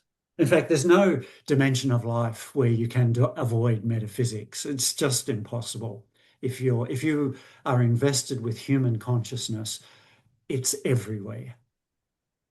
It's like the quantum physicists say, quantum fields are in every single part of the universe. They fill every bit of the cosmic structure. The chair you're sitting on, the whole reason it doesn't collapse onto the ground into a pile of particles is because quantum fields run through it and hold it together as a solid object. Or the Tricker Shivans say, Spanda just occupies the entire universe. It's everything, it's everywhere, it's unavoidable. Or the one, as the Platonists talk about it, it's everything, it's everywhere. So you can't avoid metaphysics. So just in terms of just the mechanics of your thesis, just making sure that you situate yourself in a brand of phenomenology that accepts that metaphysics and therefore spirituality is part of the data that they use might be just a useful thing. Only needs to be a paragraph, but yeah, I mean, there's plenty of phenomenologists and people sort of who in and around that that whole kind of grounded theory kind of approach to research who would be quite happy. In fact, I really can't think of a better way, apart from using a purely contemplative research method, where either you do a kind of autoethnography through your own contemplative practice, or you get a group of, a sample of people who you get to do contemplative practices. But you could do phenomenology that way as well. So Yeah, thank you. yeah. Yeah, thank you, More sir. questions? I think Kritika has a question. Yeah. I You can go ahead. have one question. Yeah. First of all, Professor Rooney, thank you so much for this wonderful presentation. It was really insightful. And as someone who is getting into it, for me, it was just taking in and absorbing all of the information and getting to know perspective about this wisdom research. So my question is about for that I'll have to give you a little bit background about my research and my work that I do. So my entire thesis was in humility, and I saw at various places you were mentioning about humility as well. And uh, as someone who is getting into this wisdom domain, and how this all can be tied up to humility and in the context of entrepreneurs, because I explore and study humility levels of startup founders and how it can impact the various, like on the teams, on the startup performance, and on the economy and all of that. So how this entire research, what are the ways this research can be tied up to that and brought in like an interdisciplinary study that can happen and actually provide some kind of contribution to the literature and theory. So what are the different ways one can look to explore is actually my Yeah. question. Like 2 or 3 Yeah. directions, if you can give me, wherein I can get into deeper, read a little bit, that would be amazing. Yeah, so this is a super important question, Kritika. Yeah. So the interesting thing about the word humility is that it shares the same linguistic roots in English as the word humus. So humus is the top layer of soil, which is not really soil, but it's organic matter. And it's the food, it's the fertilizer. So humility, if we take its original linguistic meaning, means that it's the source of nutrient for growth. And if we're talking about startups, then we can argue, or we can ask the question, does humility help create that bottom stratum that the roots or that the shoots come out of, that represent the emergence of the startup, and can it sustain its growth? Absolutely. So I guess, if you look at people like Elon Musk, there's not a lot of humility there. Yet he's been very successful personally. And he's created, the Tesla electric vehicle, which I guess has been a good thing for humanity in that it helps with reducing carbon footprint and all that sort of stuff. But I find one of the really interesting things about listening to Elon Musk talk about his career as a startup executive is he always talks about bettering humanity, but he never talks about making life better for humans. So there's no people in his worldview. And then all of a sudden he gets involved in a really destructive, psychopathic kind of politics with Donald Trump, where he's brought into the government as an unelected official to basically hurt people by firing them and taking their livelihoods away from them and their families. So it's interesting that the share of the global market that Tesla has is declining and declining and declining and declining, partly because people refuse to buy anything associated with Elon Musk because of his lack of humility. And also partly because in other countries and other businesses that have developed, successfully developed EVs for the global EV market, they've done so with more humility. So we see that the legacy automakers, say in Japan and the US and in Europe, they've been very arrogant about how much better internal combustion engines are as almost a moral commitment than are electric vehicles. And as someone, I own an electric vehicle, and as I looked at all the offerings from all the different manufacturers, the Europeans and the Americans do have EVs in their mix of products. But why would you buy them? They're hopeless. They're terrible. They're nowhere near as good as the Chinese or the Koreans. And you have to say, well, why would you buy them?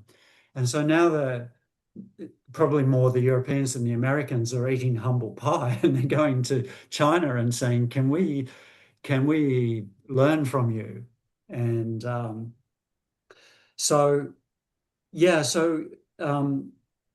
hubris, so the opposite of humility, can be very useful. And it has been, Elon Musk is the richest person the world has ever known.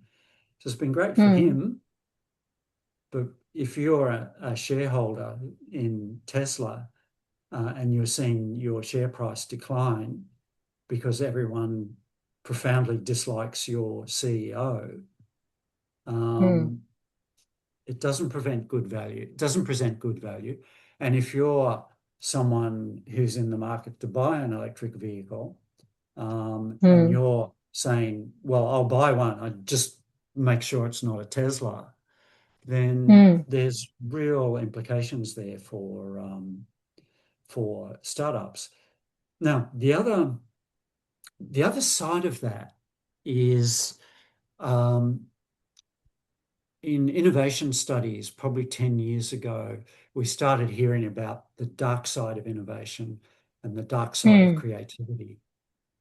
And there's a very good edited book by Robert Sternberg about the darks. I think it's the dark side of creativity. So it links to wisdom as well. And it's probably worth reading that as well. And so all the things in the world that create global warming were once innovations.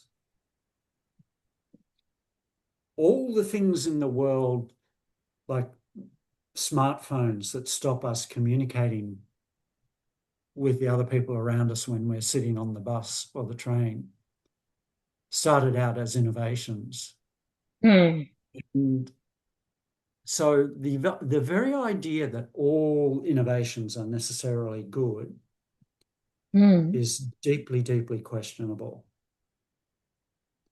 Depending on what you mean by good. If you mean that the owners of the business make a lot of money, well, some startups do, but most startups end up going bankrupt. So for some startup executives, it's great. For others, it's a complete disaster. So the idea that innovation is necessarily a good thing is highly questionable. And in the developed world,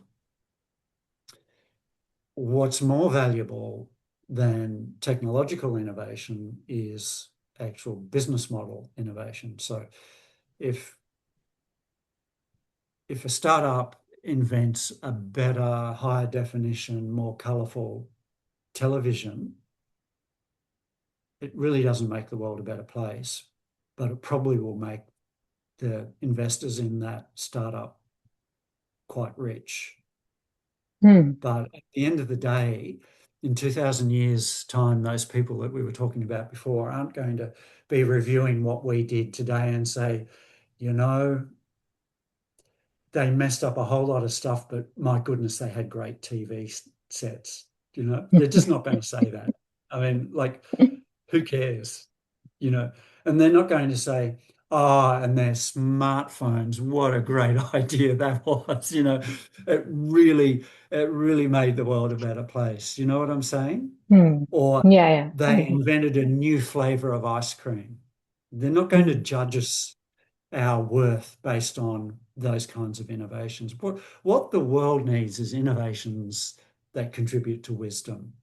So in my talk, when I talked about, you know, we need communities that contribute to supporting the emergence of wisdom. So we can link that to the emergence of wise innovation. And in a sense, if we go back to Aristotle and say that what defines wisdom is the situation that requires it, then every example of wise decision-making and behavior is an innovation, because each situation is different, brings novel challenges to us. So in a sense, wisdom is itself innovation, if we take that Aristotelian point of view. So does that help? Yeah. So what I'm understanding is then humility becomes like a compass of what to innovate and what not to, or what not to. Am I going on the? Yeah, it's a compass, but also it's more fundamental than that. It's a ground that supports the emergence or the growth of wise innovation. So, you know, if we go back to that idea that it's basically compost, so humus, and so it's just providing the nutrients that will enable organic growth of that which is wise. That's at the fundamental level. But as you say, there's also that compass there.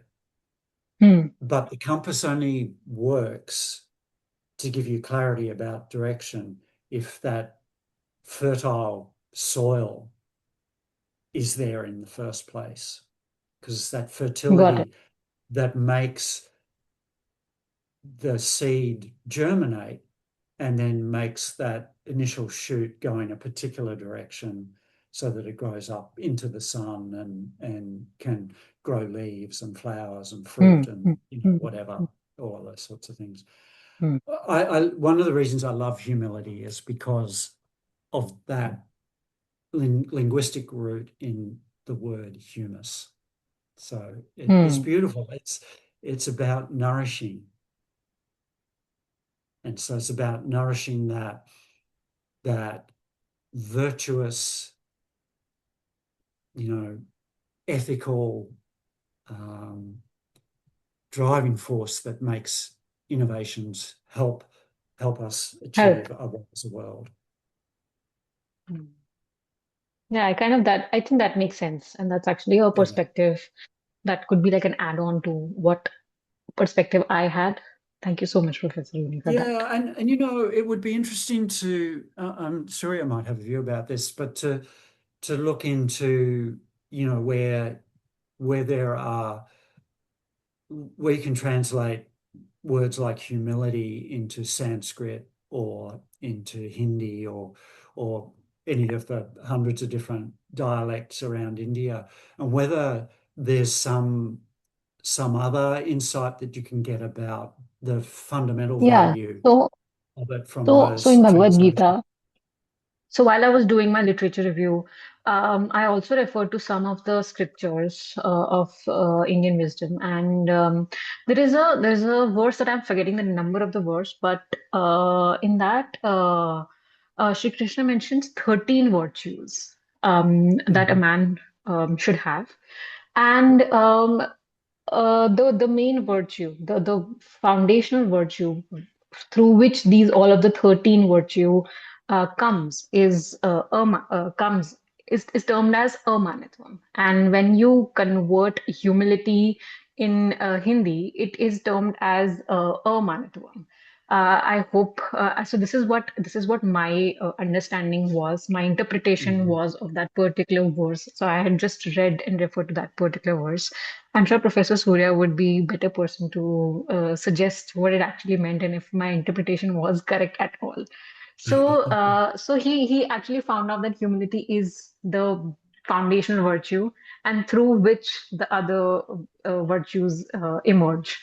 So that's how important humility is for any person, and how it can act like as a guiding compass for their work in their professional setting and also as well as in their personal life. So yeah, that's what my understanding of. Yeah. So the other comment worth making is that in the wisdom literature today, in contemporary wisdom research, ask Igor as well, because he's done published a bit on intellectual humility. Humility, yes. His work is also on that. Specifically intellectual humility. Intellectual humility. And yes. so the question I have, is that the only kind of humility that's important for wisdom? Is there some other form of humility?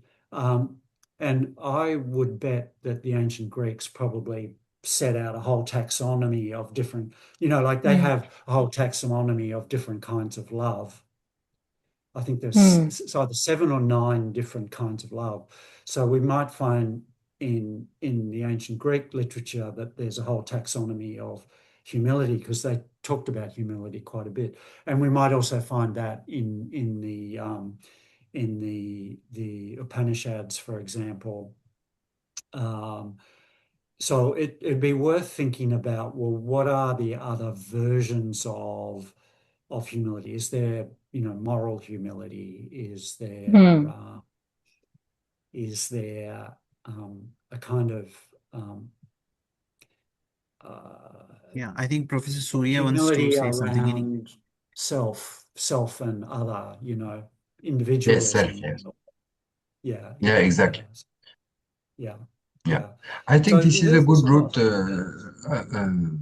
route, Kritika. This is a nice way to look across tradition and all the different meanings you can have. And see, this is exactly what David is speaking about, right?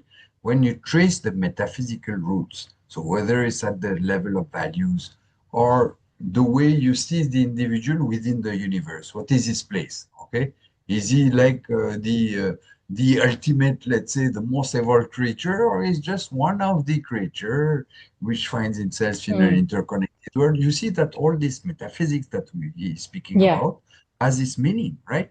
And humility is at the level of how you are not only providing something to grow, but also is enacted later. So I thank you, David. I love the way you have like articulated all the missing gaps that we have, right? And how sometimes we focus only on one little thing without seeing the connection, both at the level of embodiment, enactment, and how it can, let's say, better the world or create a more flourishing, let's say, society, but also the pre, let's say, assumption or the world perspective, worldview, view of the human, etc., or the cosmos, and the laws and so on, which are like implicit, but which are ignored, right? And by connecting this back, you enrich the whole, let's say, kind of landscape, and thereby the research itself, right? And so I just love this. I am totally, of course, David, in that. And I was somehow, just to share my own experience as a, I have not published as much as you, David, but my first attempts were when I was reading on literature in the Indian philosophy, let's say, domain. For example, Karma Yoga.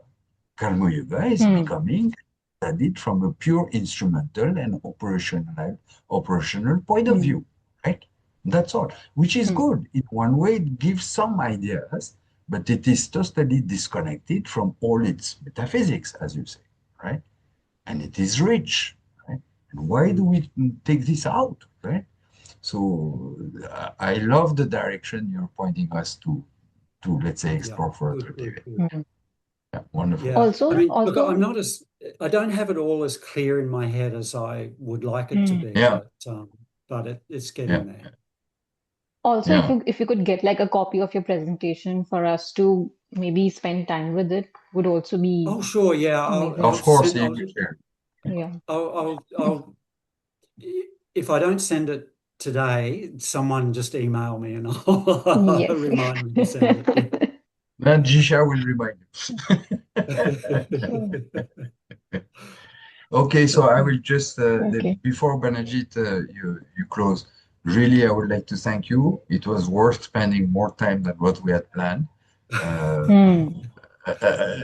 And it's okay. I mean, I am happy. Yeah. I hope all of you who have been present here, I mean, so the very foundational, let's say, some kind of direction in which we can, in India, you know that the big thing is Indian knowledge system, okay?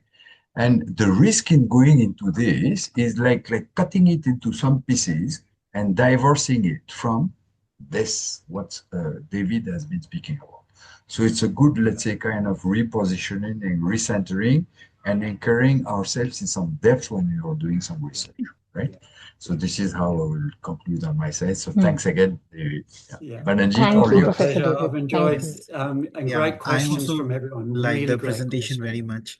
The way you connected with the macro and micro, how you connected the presentation knowledge with the geopolitical system which is going on and geopolitical situation which is going on, which makes it so relevant.